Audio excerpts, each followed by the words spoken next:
পাকিস্তানের বাবর আজমের হলোটা কি বন্ধুরা? মডার্ন ডে গ্রেটেস্ট প্লেয়ার হিসেবে ধরা হতো বাবর আজমকে। সেই বাবর আজম কোথাও যেন হারিয়ে গেছে, সেই ফর্ম যেন বাবর আজম আর ফিরে পাচ্ছেই না। কার নজর লাগলো বাবর আজমের? বন্ধুরা, মডার্ন ডে গ্রেটেস্ট ব্যাটসম্যান হিসেবে ধরা হতো পাকিস্তানের বাবর আজমকে, যাকে বলা হতো রান মেশিন। ম্যাচে লাভলেই সেঞ্চুরির পর সেঞ্চুরি, রানের পর রান করতো।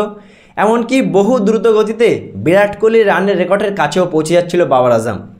কিন্তু বন্ধুরা, বিগত 712 দিন ধরে 71টা ইনিংসে বাবর আজম কোনো সেঞ্চুরি করতে পারছে না ইন্টারন্যাশনাল ক্রিকেটে। লাস্ট সেঞ্চুরি করেছিল বন্ধুরা 2023 এশিয়া কাপে 30শে আগস্ট নেপালের বিপক্ষে, তাও পাকিস্তানের মাটিতে। 2023 সালের 30শে আগস্টের পর বাবর আজম 712 দিন হয়ে গেছে, কোনো ওয়ানডে সেঞ্চুরি বা টেস্ট সেঞ্চুরি বা টি20 সেঞ্চুরি নেই। বন্ধুরা, তোমরা কিভাবে দেখো এই খারাপ ডাউনফলটা বাবর আজমের?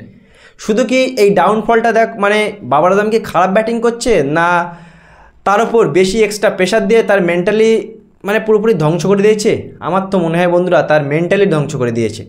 দেখো, তাকে নিয়ে যা ট্রোলিং হয়, তাকে নিয়ে যা বাজে বাজে মিম হয়, এটা কিন্তু কাম্য না। বাবর আজম ভালো খেলতে একটা সময় পাকিস্তানের সবথেকে বড় ভরসা ছিল, কিন্তু সেই বাবর আজম বিগত দিনে পাকিস্তানের মানুষের ভরসা কিন্তু ভেঙে ফেলছে দিন দিন।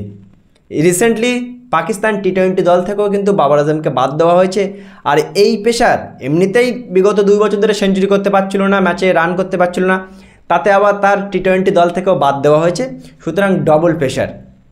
প্রত্যেকটা খেলোয়াড়ের খারাপ সময় আসে ক্যারিয়ারে। বাবর আজমের 2 বছরের ওপরে হয়ে গেছে, কোনো সেঞ্চুরি নেই। 71টা ইনিংস হয়ে গেছে, কোনো সেঞ্চুরি নেই। কিন্তু পাকিস্তান বা বাবর আজমের ফ্যানরা এটা আশা করে বসে আছে যে এই খারাপ সময় চলে গিয়ে ভালো সময় হয়তো আসতে পারে আগামী দিনে। তার মতো খেলোয়াড় ভালো খেললে পাকিস্তানের ভালো। কিন্তু বন্ধুরা, কিভাবে তোমরা দেখো বাবর আজমের এই খারাপ সময় বা বাবর আজমের এই 712 দিন সেঞ্চুরি না করা, এর কারণটা তোমরা কিভাবে দেখো? অবশ্যই জানাবে মতামত কমেন্ট সেকশানে।